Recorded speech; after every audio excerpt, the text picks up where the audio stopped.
Muy buenas noches de nuevo. Tras la información llega el análisis a Business Connection. Abrimos nuestra tertulia. Voy a saludar a los expertos que me acompañan esta noche. Pablo Gaya, muy buenas noches. Hola, ¿qué tal? Buenas noches. ¿Todo bien? Bien. José Ignacio Gutiérrez Lasso, ¿cómo va todo? Muy buenas noches, razonablemente bien. Querido José Carlos Díez, ¿cómo está usted? Estimada directora, muy bien.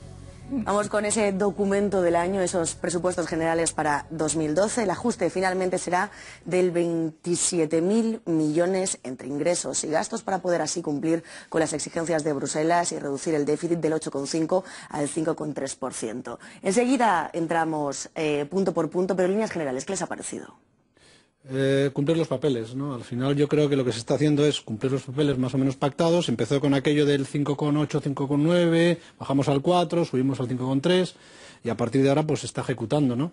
Tenemos que pues, examinar cuáles van a ser las posibles y digamos nuevos desarrollos sobre todo esto, pero a mí no me parece nada excepcional salvo el tema que está apareciendo encima de la mesa, que es yo creo más coyuntural que otra cosa, que es lo del aflorar dinero negro, ¿no?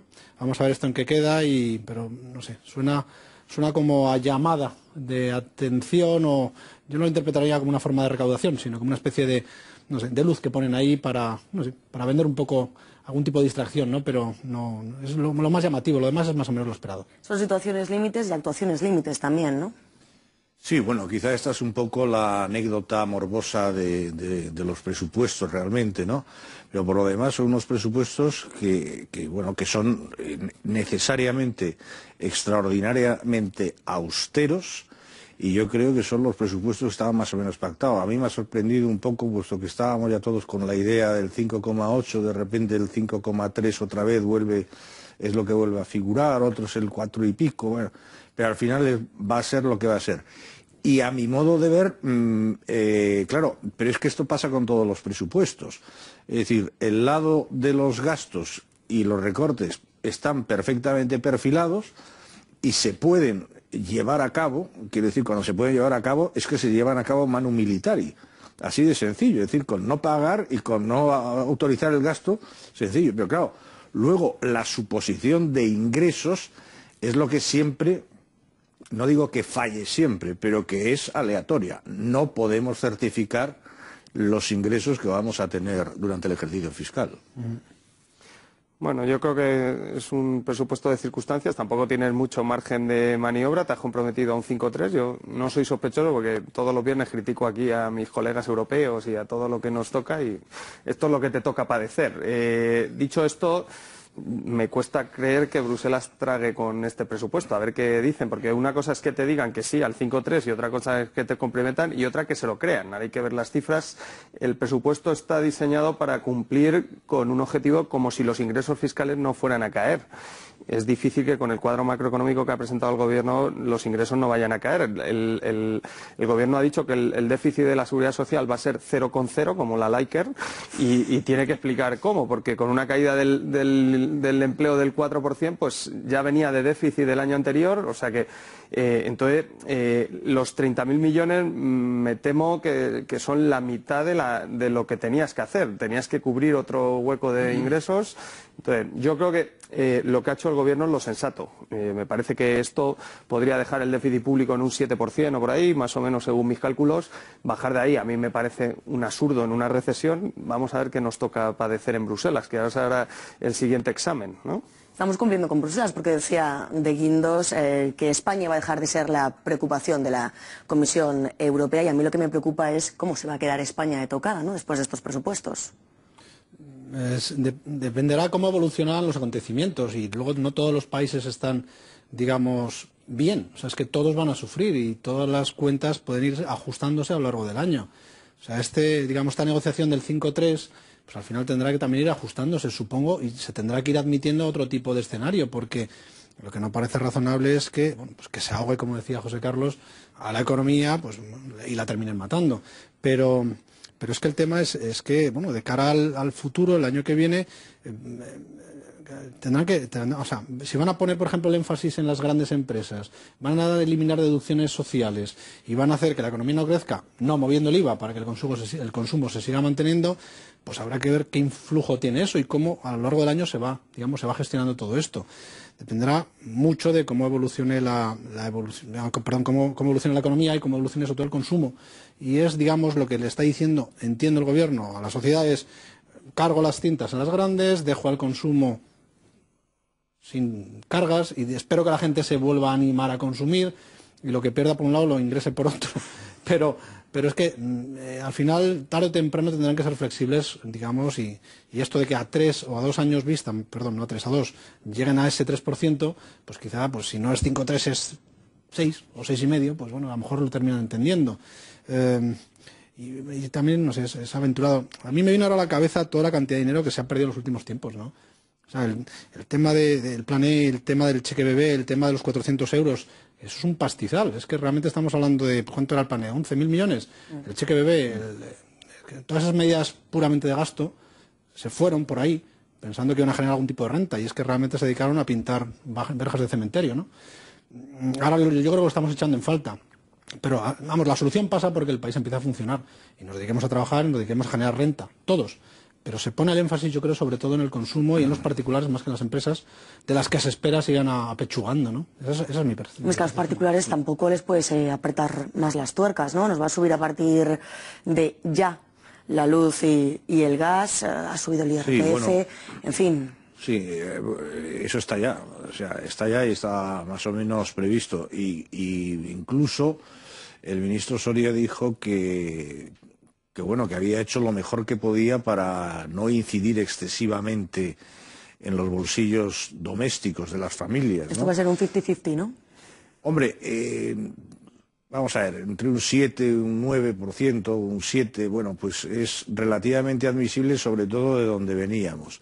Lo que sí ha explicado muy bien es que concretamente lo que ha habido es una, digamos, una antropofagia dentro del sistema energético español que a base de dar subvenciones a cierto tipo de energías, lo que se ha hecho es que parte de las inversiones en otra energía, por ejemplo, la red gasística, esté a menos del 50% de su capacidad.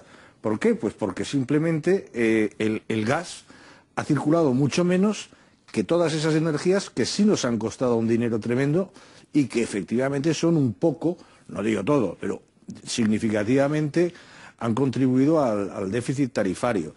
Entonces, al final lo que hay que hacer es racionalizar el sistema y ojalá esto sea el principio de racionalizar el sistema, a pesar de que, como le dijo un periodista, dice, bueno, vamos a tener la luz más cara de Europa. Y entonces, no digo que se saliera por la tangente, dijo que no, que en lo que es la generación, el transporte, etcétera, tenemos unos costes más baratos que la media europea, pero que en cuanto le metemos el segundo bloque, que son todos los peajes, entonces efectivamente tenemos, no ha dicho la más, pero una de las más caras de... Yo creo que ahí hay que hacer bueno, es el principio de un replanteamiento, porque llevamos años diciendo que España, siendo una isla energética, necesita una política energética bastante especial, porque al fin y al cabo aquí nos debemos al petróleo que viene de fuera y al gas que viene de fuera. Y todavía seguimos dando subvenciones al poco carbón que nos queda. Es decir, hay que racionalizar el sistema y, lógicamente, eso va a doler en muchos bolsillos. Bueno, quienes sí que van a sufrir van a ser los ministerios, porque ahí sí que el ajuste va a ser más de lo que se esperaba. Se esperaba entre el 14 y el 15 y finalmente va a ser del 17%. Casi nada, ¿no? Bueno, y no van a tocar los salarios públicos, entonces tendrán que tocar el número de empleados, porque es que no sale por ningún lado. O sea, si tú tienes que... vamos a ver, conceptualmente el Estado presta servicios y el sector servicios es intensivo en empleo. O sea, para prestar un servicio público hay que poner muchos empleados públicos. Entonces, si tienes que recortar un 17% los ingresos de un ministerio, no sé, yo quiero esperar al martes y ver los detalles y ver las partidas, pero es que la verdad es que esto es un sudoku que te cuesta ver. Pero fíjate, José Carlos, que hoy hay una noticia de que en la línea las propias cofradías van a organizar la seguridad pública porque la policía lleva 8 meses sin cobrar y no van a organizar nada. Y hay huelga. y no sé qué habrá, pero no... Huelga japonesa, ¿no? Van... Sí. No, todo lo contrario. Bueno, yo creo que en la parte de gastos, pero bueno, como dice José Ignacio, en la parte de gastos al final el control lo tienes tú y con decir que no gastas, pues no sé si prestarás el servicio, pero desde luego si no quieres gastar, ahora en la parte de ingresos... Han dejado perfectamente claro, otra cosa es que se logre hacer, pero dejaron perfectamente claro que en ningún caso iba a haber recortes ni en sanidad ni en educación, e incluso ha mencionado un capítulo de educación prestación por desempleo, que es becas, ni prestación por desempleo. Pues tú tienes, y pensiones son 4 partidas que son el grueso gordo del gasto público. Sí que es verdad que mantiene los beneficios de los desempleados, pero el gobierno sí que va a recortar en 1.500 millones las políticas de formación y el fomento del empleo. Ahí sí que mete un poquito la tijera. No es tan afilada como... Teníamos un problema de que yo creo que nos gastamos mucho en prestación y poco en formación, tienes un problema de mucho desempleo concentrado en gente con baja cualificación, muy ligada al ladrillo y a la construcción, y que no va a poder trabajar en la construcción en los próximos 2000 años. O sea, es difícil que en este país se vuelvan a construir 700.000 casas. Entonces, esa gente hay que trasvasarla de un sector a otro, y parece que lo que hacen los nórdicos, los suecos y los noruegos es invertir en formación y formarlos para facilitar el trasvase, aparte de luego que hay que crear empresas y otro tipo de cosas. Yo iría ahí, además a la parte de arriba, no tanto al trabajador. Pero es que le vas a pegar un viaje ahí. Y luego, en la parte, a mí me preocupa la parte de ingresos. Yo creo que en el gasto, bueno, vamos a ver cómo salen las partidas, pero yo creo que el gobierno tiene la decisión y yo creo que habrá un recorte de gasto importante y tendrá que haber, y hay que mejorar la eficiencia del sector público y todo eso. Pero en la parte de ingresos, esto de la amnistía fiscal, que está muy bien y se ha hecho en otros países, está estudiado también, todo está estudiado en economía, ya se ha hecho, tiene un efecto recaudatorio a corto plazo muy potente, pero luego desincentiva el pago de impuestos después de la medida, porque claro, una vez que les has visto que ya te perdonan, pues como que la bandera esta de la lucha contra el fraude la entierras, la guardas y ya, ¿no? Yeah. Seguirán vendiendo anuncios en televisión, pero ya la recaudación se te cae al año siguiente en los países que se ha hecho. O sea que eso en Bruselas no te lo van a pasar. Ya se lo hicieron a Berlusconi en Italia, le dijeron que es una medida one-off, o sea, la metes una vez y no recauda ya más en el futuro, y lo que tú te has comprometido y te han pedido es que hagas ajustes estructurales. O sea, son medidas de recorte de gasto, de subida de impuestos permanentes. Tenemos que pensar que en este país... pero eso no está reñido con la regularización fiscal. Bueno, pero eso es para este año. ¿Pero y cómo cumples el año que viene el 3? No, pero, claro, es que el año que viene tienes que hacer otra regularización. ¿Y de dónde? ¿No? ¿Le vas a hacer la regularización a los italianos aquí? Que paguen... o a los de... Podemos traer a los de Gibraltar aquí y convertir esto en un paraíso fiscal y ya es todo maravilloso. Es cruzar el desierto, ¿no? Un año, ¿no? Pero bueno, fíjate que el problema que tienes, que yo creo que es conceptualmente, cuando tú miras el gasto público de España comparado con otros países, tanto en PIB como en número de habitantes, España no tiene un nivel de gasto público muy elevado, ¿no? Independientemente que haya que gastar eficientemente, yo creo que hay que hacer las cosas mejor, reducir las duplicidades de las administraciones. Yo creo que ahí hay trabajo, ¿no? Empresas públicas, televisiones públicas, hay muchas cosas que no deberían estar subvencionadas. Dicho eso, en la parte de ingresos hemos tenido una caída de 10 puntos en la recaudación fiscal sobre PIB. Y eran impuestos ligados a la burbuja inmobiliaria que no van a volver. O sea, actos jurídicos documentados, ventas de suelo, el impuesto sobre transacciones y ventas de viviendas, todo eso no va a volver. Entonces, tú tienes que recomponer tu recaudación fiscal con impuestos de maneras permanentes. Eso es lo que te está pidiendo Bruselas. Tampoco es que sean los malos de la película. Otra cosa es, ¿no? Como decía Pablo, ¿a qué velocidad metes la subida de impuestos para no ahogar la economía y hundirla en una depresión, ¿no? Pero bueno, yo creo que el presupuesto era de circunstancias y yo, de verdad, con todos los mejores deseos, creo que en los mercados no se ha tomado mal y que se interprete bien y, bueno, que nos den un poco de oxígeno, ¿no? Veo dos cosas. Primero, el tema fiscal lo veo quizá como una especie de, bueno, aguanto un año, espero al año que viene a ver si se revive, ¿no? Entonces, si se revive el consumo y la actividad económica, que tampoco es una locura, pero espero que se reviva, pues quizá pasamos un año, ¿no? Y luego una cosa buena que yo creo que se ha hecho es el tema del IVA. El IVA sí que clama al cielo que no lo toquen, porque primero el consumo se va a resentir un montón cuando ya la gente está hasta aquí, pero es que las empresas los márgenes se las van a tirar por el suelo. Y es que yo particularmente lo noté hace 2 años y es que, claro, no puedes, tienes que tragarte el margen, no puedes modificar precios en un entorno tan competitivo, ¿no? Entonces, no tocar el IVA es, para mí, vamos, ha sido vital. Es por eso que bueno, busquemos vías para que los que ahora tengan posibilidad de gastar lo gasten, ¿no? Que se genere algún tipo de estímulo al consumo, que la gente pierda un poco el miedo a consumir, ¿no? Pero pues, es verdad que estamos donde estamos. Es muy complicado, ¿no? El punto en el que estamos... Te doy una mala noticia, no va a dar solo malas noticias el gobierno, alguien tiene que darlas más. Yo creo que, vamos, si en 2012 salimos sin una subida del IVA, a mí me parecería un milagro, ¿eh? Vamos, me parecía un milagro ya que no hubiera una subida de IVA antes del verano. Sí, pero yo creo que el bañador nos lo vamos a poner con un IVA ya más, porque hay que pensar que tenemos un IVA muy bajo en términos del promedio europeo, ¿no? Claro, es que el salario español también es muy bajo, el salario es mínimo. proporcional, el IVA es un tipo proporcional sobre el salario, o sea que la recaudación también, yo creo que ¿no? es un impuesto regresivo. Pero subirle el IVA a un alemán no le hace el mismo daño que le hace a un español, ¿no? Pues igual es un impuesto muy regresivo, igual de regresivo aquí que en Alemania, porque es proporcional, va contra la renta, no es... Pero la relación entre renta y esfuerzo fiscal es mayor aquí que en Alemania. ¿Tú crees? Sin duda. Sí, yo creo que sí. Eso no sé qué han contado por ahí, pero vamos. Que sin duda, la prueba la tienes en que los países que tienen un IVA más alto, quitando el tema de Portugal, que es en estos momentos coyuntural, son precisamente los países con más renta per cápita. Luego, por lo tanto, alguna relación debe tener respecto al esfuerzo fiscal que tienen que realizar los ciudadanos a la hora de consumir. Bueno, si creéis que nos vamos a ganar la confianza del mercado... Pero es verdad que es complicado, porque es que estamos en un escenario donde se nos están cayendo todos los palillos chinos, ¿no? Es que así Grecia ha dejado de ser la preocupación y se ha convertido España en el foco de incertidumbre. Yo no sé si detrás de esos ataques a la prima de riesgo y a la bolsa española puede estar un poco también los italianos. No es... no sé, me van a perdonar, ¿no? Pero no es más fácil... Una gestión política. Tú no quieres pensar mal. Mirar a los vecinos y dejarnos de mirar el ombligo a nosotros. Lo de Mario Monti es una chorrada. Quiero decir, cuando digo es una chorrada, no tenía que haberlo dicho, empezando por ahí. Primero, sí, pero lo ha dicho. Pero lo ha dicho. Pero es que es tan chorrada, que lo de vamos a ver si ahora los focos van hacia contra España y tal, vamos a ver, no tengamos tampoco manía persecutoria. Porque ellos mismos todos saben que si nosotros terminamos cayendo, se cae todo el tinglao. Global, exacto. Es que la gente no echa los números, ¿eh? Luego ellos mismos, simplemente por criticarnos a nosotros, están tirando piedras contra su propio tejado. Luego que se anden con cuidadito, yo les diría, oye, ¿qué quieres? ¿Que de verdad rompamos la baraja? Porque al final la baraja puede romperse, cuidado. ¿Y entonces qué pasa?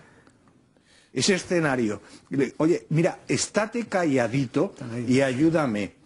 Y di que España va muy bien. Y que Olli Rehn diga que España, en vez de estar en una situación muy difícil, que España está por buen camino. Lo ha dicho Angela Merkel. Yes, we can. Yes, we can, exacto. ¿Qué ha dicho Angela Merkel que no la ha escuchado? Que España iba por el buen camino, justo poquito después de que hablara Mario Monti tuvo que salir Angela Merkel. Ya, pero luego va al Eurogrupo y manda al Doberman y nos pone... Bueno, yo creo que... a ver, primero... yo lo he dicho aquí muchas veces y cuando uno está con un enfermo que entra en la UBI al borde del colapso, lo primero que hace el médico es mantener la calma, porque como el médico se ponga nervioso es peor. Entonces uno, tranquilo. España está en una posición muy confortable de liquidez y los países que tienen liquidez no entran en incumplimiento de pagos. O sea, hemos cargado el colchón del tesoro, tenemos liquidez hasta arriba, los bancos están de liquidez hasta arriba. Pero luego mira la prima de riesgo y mira que tenemos que pagar por el servicio de la deuda. Dicho esto, pero bueno, es que no volvemos locos. O sea, porque nos saque la BBC o el Wall Street Journal o Financial Times de portada, no quiere decir que tengamos que pedir un plan de ayuda. Eso es lo que ellos quieren. Nosotros hacemos el análisis.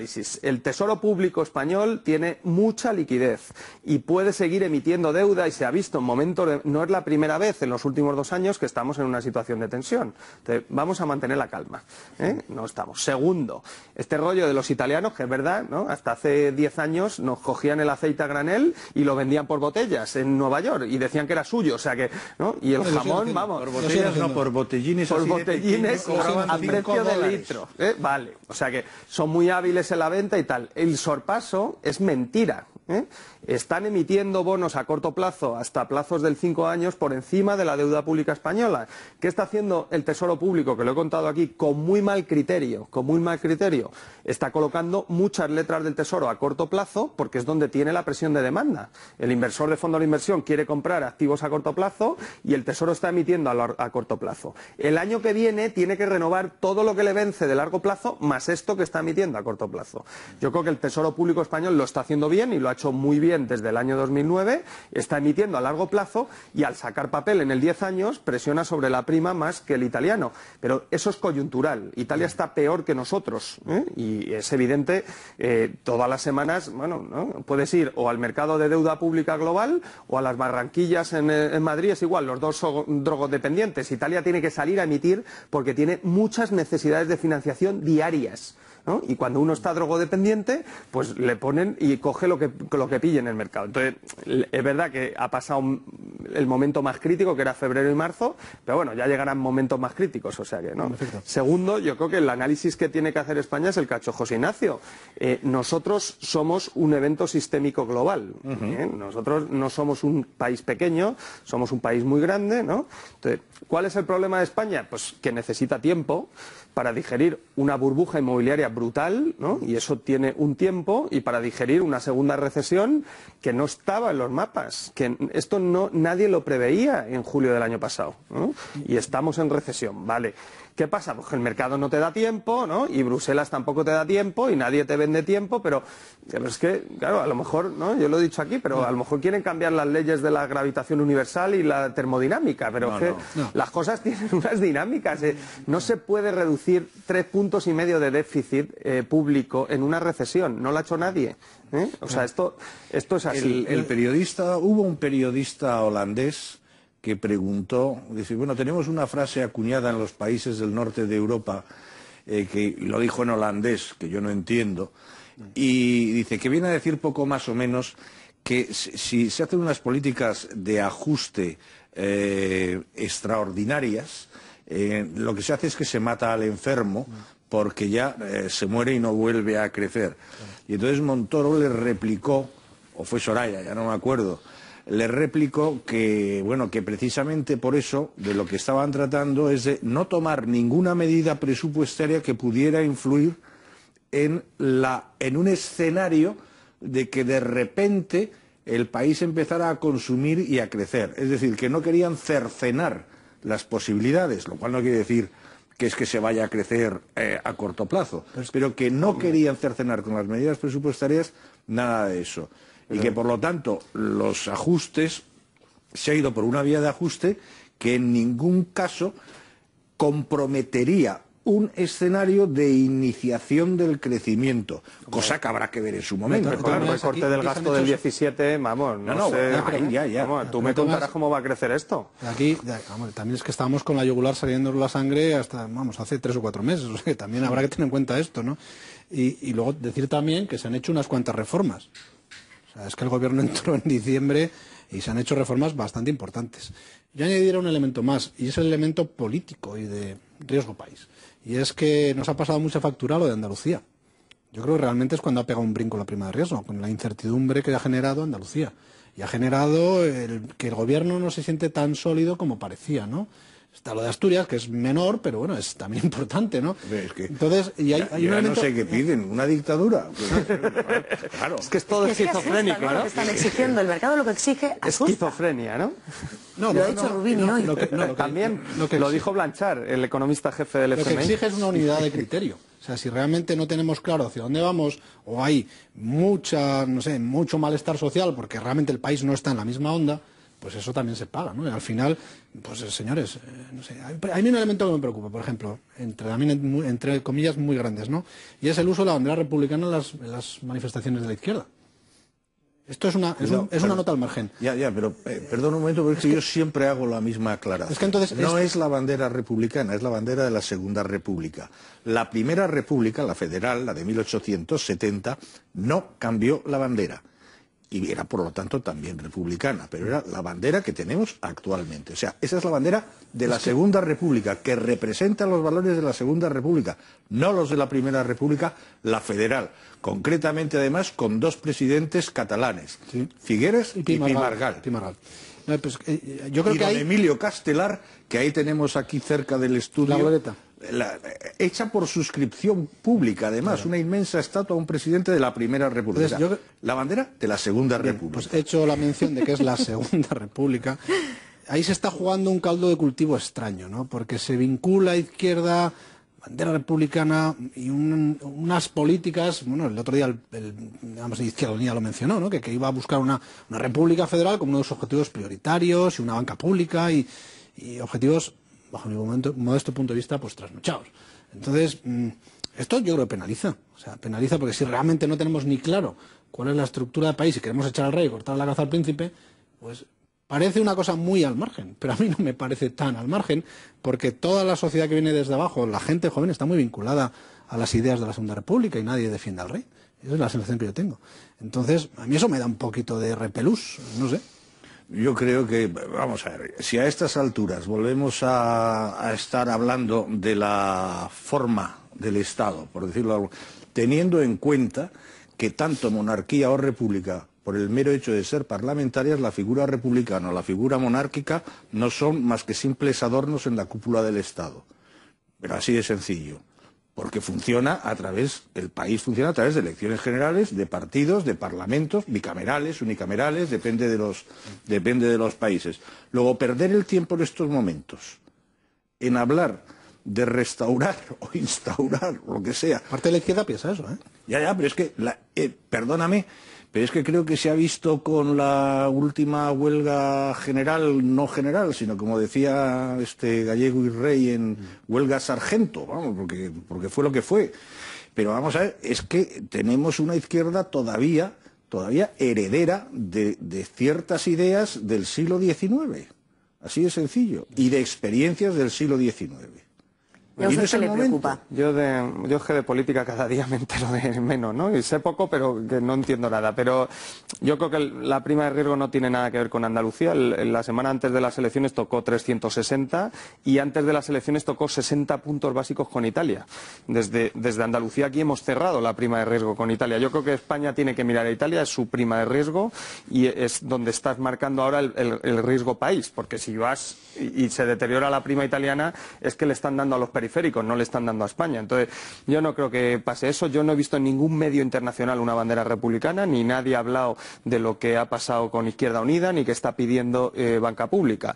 Lo que están preocupados a nivel internacional es mi interpretación. Yo creo que la reforma laboral se ha comprado bien, nadie cuestiona a nivel internacional que se ha hecho una reforma laboral potente. Otra cosa es que a mí como economista me parezca que hay cosas buenas y cosas malas, pero la interpretación internacional es positiva. Yo creo que la reforma del mercado financiero no se ha interpretado bien. De hecho, los bancos en bolsa cada día cotizan más bajos. Estamos viendo los bancos domésticos en mínimos por debajo de 2009.